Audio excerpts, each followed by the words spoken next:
Yours truly, King of Podcasts, presents to you another wonderful world of When I'm Not Podcasting. Thanks for being here. Why most people don't understand influencer marketing? Well, if you don't know what it is all about, I'm going to give you a little bit of time to go ahead and learn about it yourself. TheDrum.com actually is a good piece where they kind of lay it out, but then the understanding of why most people don't understand it.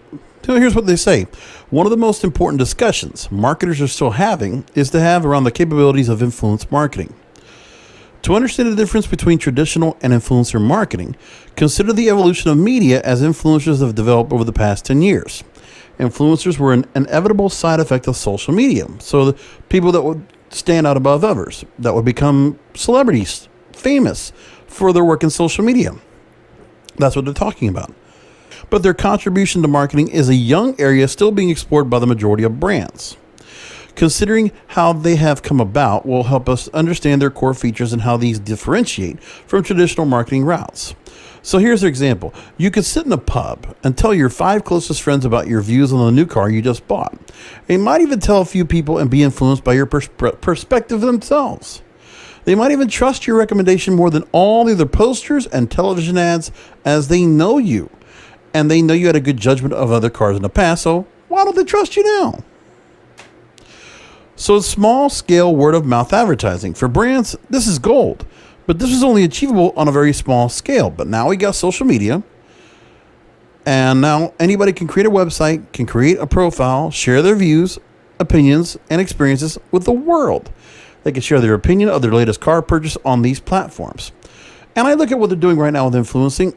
You see a lot of jewelry, makeup, clothing, things like that. And there's a lot of products that people are using that they're going and showcasing. So you might have a plethora of models who would not get the chance to be modeling themselves because they might not have the height or the weight requirements or what there might be.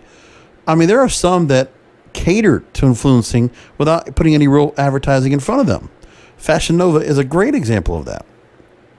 Just saying, you've seen a lot of women that might be influencers that might be wearing Fashion Nova clothing. And there's other products very similar that do the same thing. Now, your opinions hold weight because they are unbiased to the degree that they didn't come from the car manufacturers themselves. Again, they don't feel fake. They don't feel pushed. They don't feel rehearsed. They don't feel scripted.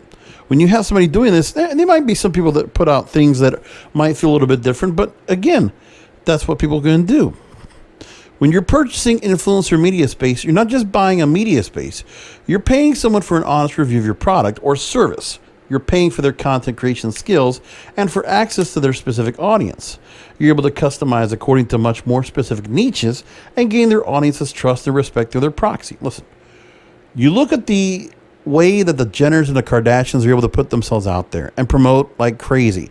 There was a time where paparazzi was very popular because then you would see pictures taken of stars in particular clothing, when Uggs were a big thing, or, you never know. You can see girls wearing Gucci belts these days, or wearing something from Fashion Nova, or wearing some makeup from Sephora, or some other line that's out there. Or people cooking and they're using particular products. That could be their own, that could be somebody else's.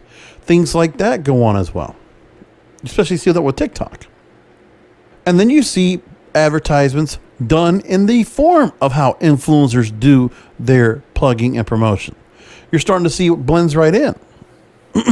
Now, ideal influencer strategies work with influencers at the strategy stage right through the tracking, sales, and re-engagement stage of any campaigns. Think of them not as just a distribution channel, but a collaborative element feeding back into your strategy to improve it. Only a few brands are using influencers in this way.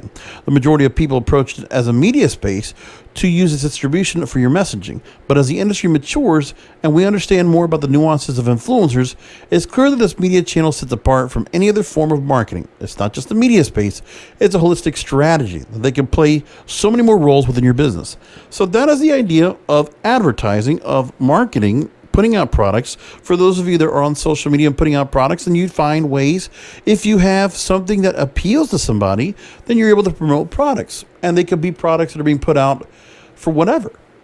There are a lot of YouTube creators, a lot of opinion type people, a lot of tutorial types, do-it-yourselves, fashion hauls, makeup tips, a lot of things. You mean you have products, like if it's a for dietary. If you have fresh food lines, you're doing, ready-made meals that are sent to your home, or you're doing whatever it might be. There's products that are out there, and companies are willing to go ahead and take a chance on somebody putting out a product and just putting it out there. We know that influencer marketing is very popular now when it comes to, in the cannabis space, where I work with some of the people that I do in my full-time work in radio. They're using influencers. Now, celebrities, which is the interesting part to me, is that's who's replacing the celebrities. The ones who would have to pay a fee to their agents, pay a fee to the studios to let them do something for the price tag they'll be put on said celebrity, whether they're at their peak or they're on their way down. What's happening here is we're seeing stars that are coming out overnight and just becoming stars. Influencers you see right now, again, the Kardashians are a great example. But then you go to TikTok, you think of an Allison Reed or a Charli D'Amelio or Dixie D'Amelio for that matter. There's a lot of people that are doing a lot of things, and then they find a way to become where if they're getting such a big audience for what they're doing, who knows who it could be. It could be Logan Paul. It could be PewDiePie. It could be, Pickett. Right? That's what happens. And then there's some people that are able to make themselves really big and become stars overnight. That's where Dixie D'Amelio comes in. Lily Singh's another example. And there are others. And then there are other stars from other organizations. Like I'm a follower of wrestling, and I see certain stars that are able to pull 5-10 million viewers or fans on their respective sites, their respective Instagram or Facebook pages or TikTok or whatever. And this is what's changing the whole world, is because influencer marketing, the understanding of what you need to understand about influencer marketing, which really is the crux of the story, is if you're looking to promote a product and you have a service or something that you think would be great, then just plugging into somebody else, a run-of-the-mill that has a scripted, put-together kind of program doesn't work anymore. It might not be as effective as it is when you go to a celebrity, as it would be to go to somebody who is a star on Instagram or a star on Facebook or a star on TikTok. That's what happens now. So that's something you think about, whether you're on the side of being an influencer or you're on the side of wanting to use influencers to get your products out and your services noticed. Especially if you have new products. You don't know what kind of products might take off as a result of what you do. Keep that in mind. It's very important. And even with the pandemic that has come upon us, it doesn't change anything about the influencers, because they've learned to adapt, because they're not beholden to what their betters are telling them to do, right? Influencers are basically, they don't really have management or agents or things like that. They might have somebody that's helping them out, but really it's on their own. They don't have PR people or things like that unless they're really big. But there are many out there that if you wanted to promote a product, I don't think it would hurt if you put some product in their hands and say, hey, can you help out with this? And, if we sell any of this, we'll do a revenue share with you. Sounds like a good plan. And we'll leave it there. I'll talk to you next time.